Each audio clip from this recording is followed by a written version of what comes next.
Good evening po, magandang gabi sa inyo lahat. Toti Dulay here, retired professor and consultant. Ngayong gabi, mag-discuss tayo tungkol sa isang sinuggest ng isang kasama natin, nag-comment. No? Sabi niya, what is in store for our retirees to have an active life? Sa tungkol sa mga retirees. Bago natin i-discuss to, let's be philosophical muna about the meaning of life. Ang buhay talaga is mysterious, no? Hindi nga natin alam kung hanggang saan ang universe. Hanggang ngayon, pati mga scientists, expanding daw, no? Ano meaning ng consciousness? Alam niyo ba, mga kasama, if you come to realize it, ang katawan natin is the home of our soul. So in other words, tayo, habang buhay pa tayo, dapat natin protektahan ang katawan natin para may magandang pinagbabahaya ng ating soul, no? So, ano ang source of happiness mo? Di ba? Bawat tao may iba't ibang source of happiness.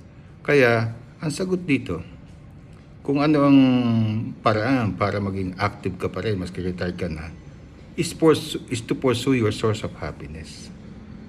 Kasi, what's the point of being active kung yung pagka-active mo naman is not contributing to your happiness, di ba?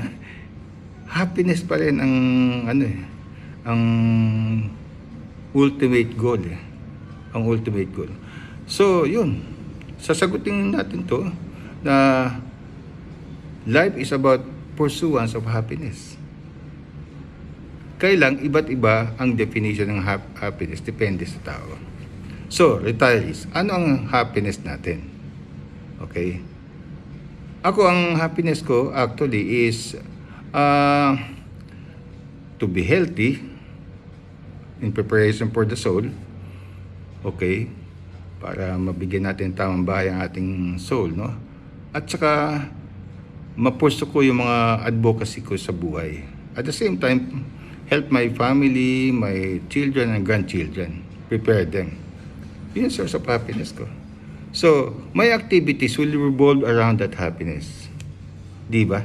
Ganun naman eh. Dapat, ang activities mo as a retirees will revolve upon your goal in life or your happiness in life. Ganon. So, halimbawa, ang sinasabi ng AI, no? Niresearch ko to actually. Ang sinasabi ng AI na ang isang paraan para maging active as a retiree, apat ang sinabi niya eh. Basically, exercise. Tapos, lifelong learning. Tapos, travel. Tapos, social connectivity. Medyo i-adjust natin ng konti ito kasi itong discussion ng AI, pang ano to eh, pang universal discussion eh. I-adjust natin sa Filipino situation ha. Kasi ganito, ang retiree, dalawang klase. Yung nakapaghanda ng maayos for his retirement, maganda ang pension plan niya, may mga investment siya, may mga passive income, ganun, at saka may negosyo na hindi niya na kailangang i-manage na maigi. Nakapaghanda, no? Meron naman, kawawa namang yung mga gantong retirees. No? Hindi nakapaghanda, boom, nabigla lang siya, retired na pala siya. So, problema pa niya yung fact na bumaba ang ano niya, ang income niya. Di ba? Ang pension ba, ang retirement lump sum is madaling maubos eh. So, dalawang klase ang retirees. Ngayon, ilagay na natin sa middle, no? Yung medyo hindi ka handa pero napilita kang maging handa, no? In other words, hindi ka masyadong mayaman. Paano ka magiging active kung hindi ka masyadong mayaman, no? As a retiree? Gumit na tayo, no? Huwag natin pag-usapan yung extreme na masyadong mahirap or extreme na masyadong mayaman. Doon tayo sa gitna. Ang paraan dyan, sa akin, is una, protektan mo ang kalusugan mo. Kasi you are building your body. Di ba? Kailangan tumanda tayo na hindi tayo bedridden. Pero kung i-analyze mo, ang life expectancy ng mga Pilipino is 72 years old. Mas mababa tayo sa global life expectancy. Ha? Ang global life expectancy is 74 years old, tayo 72. Mas madali tayong mamatay sa global expectancy. Ang pinakamataas na life expectancy, Monaco, 90 years old. No? Singapore is 87 something. Tsaka Japan. Ano dahilan? Kasi pinag-iingatan nila ang health nila. Ang diet nila, ang Japan, halimbawa, ang diet is isda, gulay, prutas. Tas tea. So, maingat sa diet. Hindi, tignan mo mga katawan ng Singaporean tsaka mga Japanese. Hindi sila matataba. Pag nagulat nga ako nung nagpunta kami sa Singapore, parang ang papayad ng mga Singaporean. Di ba? Ang mga Pilipino malalaki at saka medyo obese on the obese side. No? Ngayon, yun pala ang sekreto. Kaya medyo matagal ang buhay nila. Okay pala yung payat kung ganun. O yun ha. So alagaan natin ating kalusugan.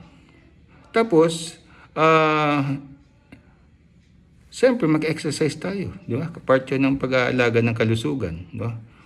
Okay? May binabanggit sa AI na iba't ibang klaseng exercise pwede nating ano yun. Pero ang suggestion ko sa exercise, huwag yung masyadong strenuous. Ha? Huwag yung masyadong strenuous. Tapos, pwede tayong mag-pursue ng lifelong learning. No? Mag-aaral tayo ng mga AI, di ba? Online. Pero higit sa lahat, huwag mong kalilimutan yung passive income pa rin. So, kung may activity kang related sa passive income, okay yun. Ipupurso mo yun dapat. Lalo na pag hindi ka masyado nakapaganda sa retirement. Tapos hindi rin naman maasahan masyado yung mga anak mo, di ba? Kasi may nakaya din umasa sa mga anak. So, ipupurso mo kung may passive income kang pwedeng gawin, no? Okay? Tapos sabi ng AI, travel daw. Well, travel, ako sa sarili ko ay... hindi ako masyadong excited sa travel. Kasi homeboy ang ugali ko talaga Pero siyempre, yung iba, travel, okay lang. Well, Boracay, yung ganun, okay. Yung malapit-lapit, Siargao. Pero ang Siargao ngayon, mas mahal pa sa papuntang Hong Kong Something Anyway, tapos, ang pinaka-importante sa lahat, itong social connectivity. Dapat, no, pag alam ba, nagawa mo na yung passive income, kung gano'n, no? Kalusugan mo, okay, travel a little bit, pero yung social connectivity, dapat meron ka nun. Sa Pilipinas, ang madaling paraan para maging socially connected is sa simbahan. Pwede kang mag-active sa mga activities ng simbahan. Lady Butler, okay, Knights of Columbus, mga gano'n. Diba? Total, tayo mga Pilipino at 72, papunta na tayo sa departure area, no? Oh, by the way, philosophically, huwag tayong matatakot sa death, Part of life 'yan. Actually, magtanong ka sa ibang tao, gusto mo mabuhay ng na walang kamatayan? Ang sagot nila, hindi. Kasi boring pag walang kamatayan. Imagine, umabot ka ng 1,000 years, lahat ng anak mo, mga apo mo, patay na. Wala nang nakakilala sa'yo. Kaya yung death is part of life. Kaya tanggapin natin yon. Kung sinasabi ng mga studies sa 72 lang tayo, pero hindi naman, at the average yun. May umaabot ng 100 ng mga Pilipino, by the way, Yung sinasabing life expectancy, average yun. Pero kung maingat ka sa katawan mo, pwede kang umabot ng 100 or 100 plus, no? Okay. Yung social connectivity, pinakamadali nga simbahan. O kaya, magpurso ka ng advocacy. Tapos ang mga kasama mo, like-minded din. Katulad ako, na-prepare ko ng maayos ang retirement ko. Mga 10 years ago pa lang, alam ko na ang advocacy ko. Yung House of Dula. Marami kami activities sa House of Dula. Halimbawa, yung pilgrimage sa Tondo. Tuwing birthday nila Kandula, pinaghahandaan namin yan. At marami na kami. Mga descendant nila Kandula. Marami kami. Tapos yung Dine with the Ancestors dito sa bahay. Yung mga dito kami nag-dine with the Ancestors. May certain ritual kaming ginagawa. Marami. Arnis, kundiman, baybayin. Di ba? Kaya busy. Hindi ako walang dull moments. Dapat ganun din kayo. Walang dull moments. Sabihin, yung iba naman sabihin, magastos yun. Ay, hindi naman masyado. Siyempre, may konting gastos, pero dapat kasama sa budget mo yun kung gusto mong i-pursue yung mga ganun, di ba? Yun nga napaghandaan ko ng maganda eh. Kaya, depende sa klase paghahanda mo, kung nasa gitna ka lang, depende din ganun din ang activity mo. Yung iba, alam mo, sa edad natin ngayon, na-retires tayo, dapat nasa self-actualization stage na tayo ng Maslow's theory, di ba? Ano yung self-actualization stage? Yun yung stage na kaya mo nang gawin yung gusto mong gawin. Pinupurso mo na yung gusto mong gawin. Gusto mo mag-social dancing, mag-aral ka ng tango, yung mga ganun. Kumanta ka ng kundiman, painting, dapat ganun. Ngayon, bihira yung nakakarating ng ganun kasi ang misfortune ng buhay, ang mga matatanda, mga retirees, matatanda na sila, lalo pa silang nangangailangan ng livelihood. Kasi nga, wala nang sweldo eh. Yun ang kawawa, yung mga hindi nakapaghanda. Kaya, let's be happy na lang. Let's do what we can, given our situation. Okay? Nakapaganda ka, okay. Pag hindi ka nakapaganda, okay din. Maraming pagkakalibangan sa senior citizen. No? Simbahan is the best. Kasi you meet a lot of people. Tapos, malapit ka na rin sa Diyos. Total na sa departure. Malapit na tayo sa departure area. It's the best. Connectivity, social connectivity. Diba? So,